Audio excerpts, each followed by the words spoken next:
Hello guys, आप सबका स्वागत है मेरे चैनल एनिमे सैनपाई पर। और आज से मैं आपके लिए मॉब साइको 100 के एपिसोड्स को हिंदी में एक्सप्लेन करना शुरू करूंगा। तो चलिए इस एक्सप्लेनेशन को शुरू करते हैं। तो इस एपिसोड की शुरुआत में हमें एक अजीब सी जगह दिखाई जाती है और वहां पर कुछ लाइट एक ही जगह पर इकट्ठी हो जाती है और वो लाइट जहां पर इकट्ठी होती है वहां पर हमें एक काले से कलर में एक आदमी दिखाई देता है जिसकी आंखें चमक रही होती हैं और उसके सामने कुछ मॉन्स्टर आ रहे होते हैं। लेकिन तभी वो उनकी तरफ देखता है और उसकी आंखें फ्लैश होती हैं और इसी के साथ वो सभी मॉन्स्टर खत्म हो जाते हैं और उसके बाद जमीन से कुछ टेंटिकल्स बाहर निकलते हैं और उस इंसान पर अटैक करते हैं। लेकिन वो अपने आसपास एक फोर्स फील्ड बना लेता है और उसकी तरफ उड़कर जाता है और उस मास्टर को भी खत्म कर देता है। और इसके बाद हमें स्क्रीन पर कुछ नंबर्स दिखाई जाते हैं जो कि 22 तक चले जाते हैं। और इसके बाद एक और मॉन्स्टर उस इंसान को खाने की कोशिश करता है लेकिन वो उसे पकड़ कर लेता है और उसे भी खत्म कर देता है। लेकिन जब वो पीछे मुड़कर देखता है तो उसके सामने बहुत सारे मॉन्स्टर्स होते हैं और वो सभी मॉन्स्टर्स के ऊपर अटैक करते हैं लेकिन वो उन सबसे बचता रहता है। और लेकिन एक मूंसी शेप सा मॉन्स्टर उसे अपनी पावर की मदद से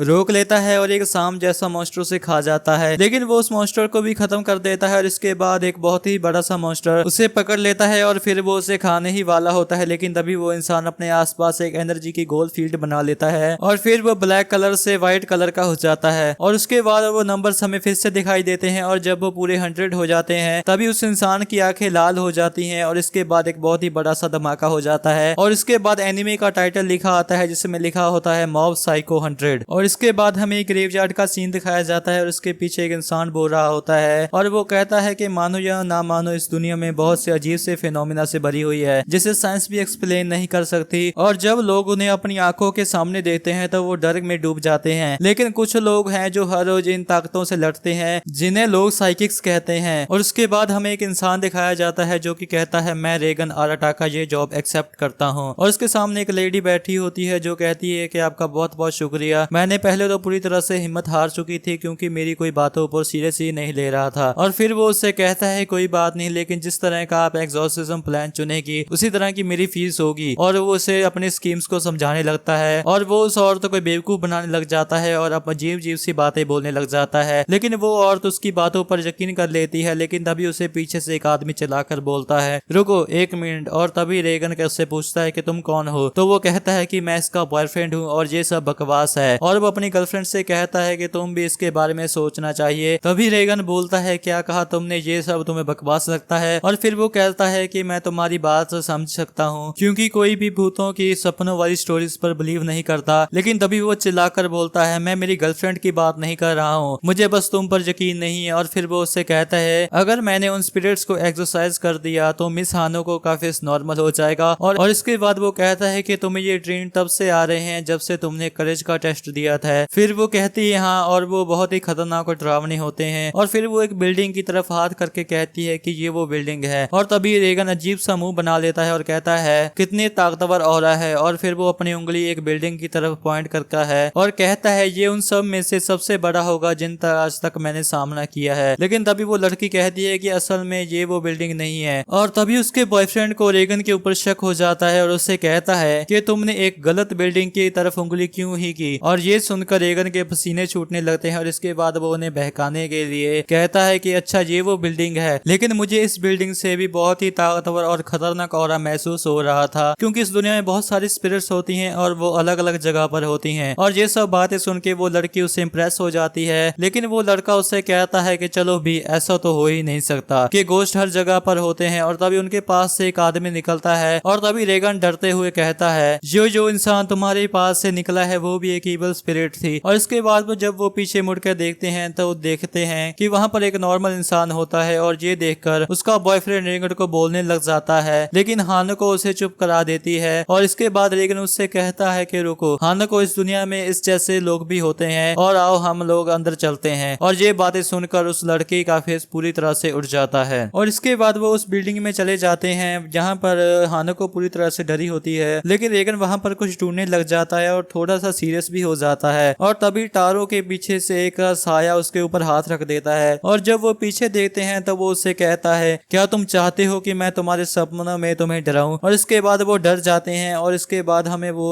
गोश्त अपने असली रूप में दिखाई देता है और वो कहता है क्या तुम चाहते हो कि मैं अपने कर्ज की मदद से तुम्हें सीलिंग के ऊपर मारूं। और इसके बाद हानको भी डर जाती है और कहती है कि यही है जो मुझे हर रोज सपनों में डराता है। और तभी रेगन वहां पर आता है और कहता है है तो ये सामने आ ही गया। और उसके बाद वो अपनी पॉकेट में हाथ डालता है और गोश्त के ऊपर नमक फेंकने लग जाता है, लेकिन उस गोश्त को कुछ नहीं होता। और वो गोश्त उस रेगन से कहता है कि ये तो बस नॉर्मल सॉल्ट है जो कि तुम दुकानों से लेते हो, इसके लिए तुम्हें प्यूरिफाइड सॉल्ट चाहिए वरना ये काम नहीं करेगा। ये चीज देखकर रेगन के पसीने निकलने लग जाते हैं और वो मन में कहता है कि क्या ये सिर्फ मेरी कल्पना थी कि भूत नमक से कमजोर हो जाते हैं। और इसके बाद वो कहता है अगर नमक से काम नहीं बना तो मुझे अपना अल्टीमेट वेपन को बुलाना ही पड़ेगा। और फिर वो अपना फोन निकालता है और किसी को कॉल करता है और कहता है मॉब क्या तुम यहाँ पर कुछ टाइम के लिए आ सकते हो, इविल स्पिरिट और हमारे क्लाइंट्स वेट कर रहे हैं तो जल्दी आना। और इसके कुछ टाइम बाद हमें कुछ फुटस्टेप दिखाई जाते हैं जिनके आसपास ब्लू लाइट होती है और तभी वहां पर एक स्कूल का स्टूडेंट आ जाता है और वो गोश्त उसकी तरफ देखकर कहता है तो नमक के बाद तुमने एक मिडिल स्कूल के बच्चे को लाए हो। और वो बच्चा अपने हाथ को ऊपर की तरफ करता है जिसके साथ ही वो भूत खत्म हो जाता है। और इस बच्चे का नाम होता है शिगेयो कागेयामा और ये मॉब के नाम से भी जाना जाता है। और ये असल में एक साइकिक है और रेगन अराटाका का स्टूडेंट है और ये ही इस एनिमे का मेन कैरेक्टर है। और इसके बाद इंट्रो शुरू हो जाता है। इंट्रो के खत्म होने के बाद हम रेगन के ऑफिस का सीन दिखाया जाता है और वहां पर वो कुछ पैसे गिन रहा होता है और कहता है यार तुमने तो जान ही बचा ली, मुझे नहीं लगा था कि वहां पर सच में एक इविल स्पिरिट आ जाएगी। फिर वो मॉब को कुछ पैसे देता है और कहता है कि ये लो तुम्हारे हिस्से के पैसे, जिससे लेकर मॉब उससे थैंक यू बोलता है। और उसके बाद रेगन उससे कहता है आज वाली स्पिरिट बहुत ही लो लेवल की थी इसलिए मैं तुम्हें आधी पेमेंट नहीं दे पाऊंगा, लेकिन मैं तुम्हें आवरली पेमेंट दे रहा हूँ। और फिर मॉब अपना फेस नीचे कर लेता है और रेगन उससे पूछता है कि क्या हुआ, कोई प्रॉब्लम है। तो वो कहता है कि नहीं, आज वाली स्पिरिट सच में लो लेवल की थी और बहुत ही कमजोर थी। और ये बात सुनकर रेगन के होश उठ जाते हैं और वो उससे कहता है तुम बेवकूफ हो, मैंने तुम्हें वहां पर इसीलिए बुलाया था ताकि तुम इन कमजोर स्पिरिट्स को हराओ और मेरी तरह ताकतवर बन जाओ। और मैं आपको यहाँ पर ये बता दूं कि रेगन के पास कोई भी साइकिक पावर नहीं है और वो लोगों को सिर्फ बेवकूफ बनाता है ताकि उनसे पैसे निकाल सके। और उसने मॉब को भी यही बता रखा है कि उसके पास एक अलग लेवल की पावर है और वो बहुत ही ज्यादा स्ट्रॉन्ग है। और उसने मॉब को भी बेवकूफ बना रखा है ताकि अगर कभी भी सच में कोई इविल स्पिरिट आ जाए तो मॉब अपनी पावर से उसे बचा ले। और इसके बाद रेगन उससे कहता है कि तुम्हें अपनी पावर्स का इस्तेमाल दूसरों की मदद में करना चाहिए और मेरे लिए काम करके तुम इन लोगों की मदद भी कर पाओगे और अपनी ट्रेनिंग भी कर पाओगे। और इसके बाद हम लोग मॉब को घर जाते हुए देखते हैं और उसे रेगन की कई बातें याद आती हैं जिसमें वो उससे कह रहा होता है अगर तुम अपनी पावर्स का मिसयूज करोगे तो तुम सब कुछ तबाह कर दोगे और इसीलिए मैं तुम्हारी पावर्स को कंट्रोल करना सिखा रहा हूँ ताकि तुम कभी बेकाबू ना हो जाओ। और तुम्हें मुझसे ये वादा करना होगा कि तुम कभी भी अपनी पावर्स का इस्तेमाल लोगों के ऊपर नहीं करोगे। और इसके बाद हमें मॉब के घर का सीन दिखाया जाता है जहाँ पर वो खाना खाने ही वाला होता है लेकिन गलती से वो अपना स्पून को मोड़ देता है और ये देखकर उसकी मॉम उसे डांटने लग जाती है। लेकिन उसके डैड उसकी मॉम को कहते हैं कोई बात नहीं, शिगेयो अपनी प्यूबर्टी से गुजर रहा है इसलिए उसे स्पून को मोड़ने दो। और ये बात सुनकर उसकी मॉम उससे कहती है तुम ही हो जो इसे बिगाड़ रहे हो। और उसकी मॉम उससे कहती है अपने भाई से सीखो, रित्सु हर टेस्ट में परफेक्ट स्कोर लाता है। तो रित्सु कहता है मॉम इसमें क्या है, ये तो कोई भी कर लेगा। और फिर वो मॉब से कहता है बड़े भैया अगर तुम्हें किसी भी चीज की जरूरत पड़े तो तुम मुझसे जरूर बताना। और इसके बाद उसकी मॉम उससे कहती है अब तुम इसे बिगाड़ रहे हो। और फिर वो मॉब से कहती है अगली बार अगर तुमने कोई भी स्पून मोड़ा तो तुम्हारी जेब खर्च से उसके पैसे काट लिए जाएंगे। और इसके बाद वो कुछ और बातें करने लग जाते हैं। और इसके बाद हमें अगले दिन का स्कूल का सीन दिखाया जाता है जहाँ पर मॉब जा रहा होता है और तभी वहाँ पर एक लड़की आ जाती है जिसका नाम होता है सुबोमी। और मॉब उसे लाइक करता है और जब वो वहाँ पर आ जाती है तो वो उसे देखकर कहता है वो आज कितनी क्यूट लग रही है। और इसके बाद क्लास में उनका एक टीचर उनसे क्वेश्चन पूछता है जिसका उसे जवाब नहीं आ रहा होता है और इसे देखकर उसका टीचर उससे कहता है क्या तुम क्लास में सो रहे थे। और ये बात सुनकर उसकी सारी क्लास उसके ऊपर हंसने लग जाती है। और इसके बाद हम मॉब को फुटबॉल खेलते हुए देखते हैं लेकिन वो बिल्कुल अच्छी तरीके से नहीं खेल पा रहा होता।